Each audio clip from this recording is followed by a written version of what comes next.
We have a lot to talk about with the weather, the extreme heat warnings, and now some tornado warnings as well that meteorologist Keith Marler has been tracking. So let's get right to Keith. I know there's looking at the radar is what you were showing us. There is a wide range of severe weather, but certainly some very dire warnings for certain points up northern Minnesota. Yes, there are some warnings in northern Minnesota this morning, and there are some, or now this afternoon, and there are probably some more dire warnings for most of Minnesota that concern heat. I think that affect a lot more people overall, as the active weather that's going on in northern Minnesota is very contained and very isolated in nature as it rolls on by. It's very active up there at the moment with a transient amount of storms bringing in some very localized hail, but our heat is a long form event that's going to be impacting a lot of people for the day to day and will wear on us as the week wears on. 88 degrees, the dew point is 76. Our heat index has been bouncing between 99 and 100 for the past 45 minutes to an hour now, back down to a heat index of 99. So we've actually cooled off a degree. And so our extreme heat warning is in place in the magenta zones through midnight tonight for a heat index between 105 and 110 at times this afternoon. Again, we flirted already with a heat index of 100 in the Twin Cities. Heat advisory in the yellow zones in place for that same time period for a heat index capping out around 100 at times through the afternoon and even into the evening hours as a whole. Now, our severe thunderstorm watch is the big yellow box that is in place through 4 p.m. The yellow boxes within that are severe thunderstorm warnings that expire over the next hour. And within that, we have 2 tornado warnings for some short-lived spin-up tornadoes, small and isolated tornadoes that are forming up on the front edge of this marching line. That's a lot of lightning. Let's get rid of the lightning. Marching line of a cell of storms that we've been watching since, what was that, 6 o'clock, 5 o'clock this morning? I've been with you since 4:30. They were formed up in South Dakota and then have been marching from South Dakota into northwestern and now northern Minnesota. We talked about how into the noon hour, I'd probably be with you live, talking about how this would be impacting roughly the Brainerd Lakes area, give or take. And here we are, well, there is a Brainerd Lakes area right there impacting as we see some hail. This has had a history, even all the way back in South Dakota, of 1 to 2 inch size hail. And we even had a report out near Fergus Falls, even though there wasn't a tornado warning associated with that, there was a funnel cloud reported near Fergus Falls. So there is a history of little spin-ups. Anytime you have a linear line, a quasi-linear line of some storms like this convective system, there could be little baby spin-ups in the atmosphere. And that's what the radar is detecting. And that's why we end up with these little baby funnel clouds and these little, again, I don't want to qualify them by saying baby tornadoes. That's misleading, but not very strong tornadoes out of this. They can put down some quick spin and by all means damage, but you're looking at more damage out of some 1 to 2 inch size hail and some damage out of some 80-mile-per-hour straight line winds as this continues to march. And that's why these warnings are in place for such a broad area, including parts of highway up near Deer River on Highway 2 and extending all the way out to Highway 169 in Lake Mille Lacs, even though the cell is all the way out towards the Brainerd Lakes area and bringing in a good chunk of that. Again, getting rid of that, you can see how it extends up and down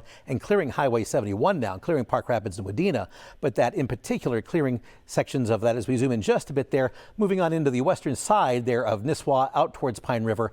Poplar saw the brunt of that just a while ago, where I'm waiting for a little bit of a report out of, I theoretically had a buddy that was up near Poplar a little earlier on. I texted to see if they were up in that direction to see what they experienced, but haven't heard back just yet. There's that hail core where we had some theoretical reports, theoretical soundings that could be up in the 1 to 2 inch size hail size. Overall, this continues. The morning activity, now or the early afternoon activity, will continue to weaken as it tracks up and into northern Minnesota and out the door of the Arrowhead. Then a cold front, that's really what we're waiting on, will continue to track across the state this evening and overnight tonight, Rob, and that's what will take us out of extreme heat and just put us in heat for the rest of the week. So maybe instead of a heat index of 108, after today, we'll be dealing with a heat index closer to 100 for tomorrow and Wednesday and Thursday and Friday. Now, if you've watched this map all day long, the 1s and the 2s haven't moved. This is primarily, the 1s and the 2s are for the cold front tonight.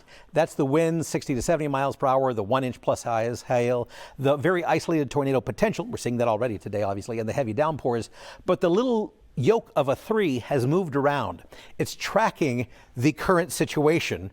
The enhanced risk, the level 3 risk of severe weather, is actually being remapped to follow where the active weather is. It was out in the Dakotas, then it was in northwestern Minnesota, and now for the 11:45 update, it's now exactly over where the severe weather is. I've never actually seen the Severe Storm Prediction Center move it to follow an individual cell like it's currently doing.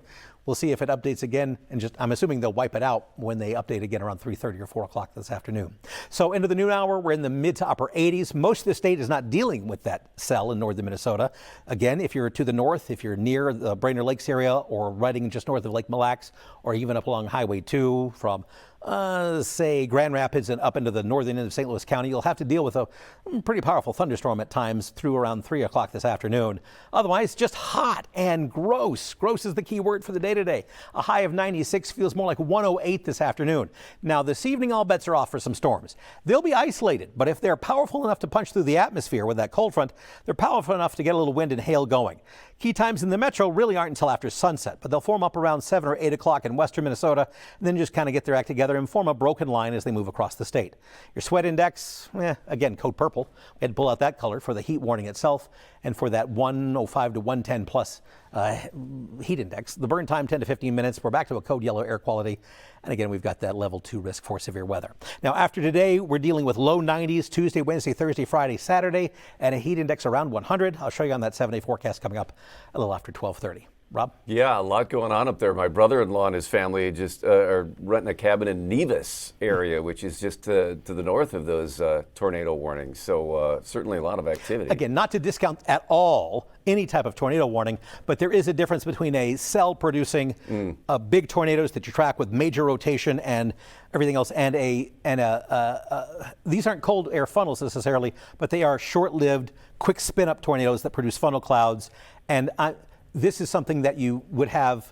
Tornadoes are the secondary threat from the hail and the wind overall. Oh. But anytime you would have a funnel cloud or tornado warning gets the headline, and that's the warning that you get. Got it. Thanks, Keith, Yeah. putting that in perspective. Appreciate it.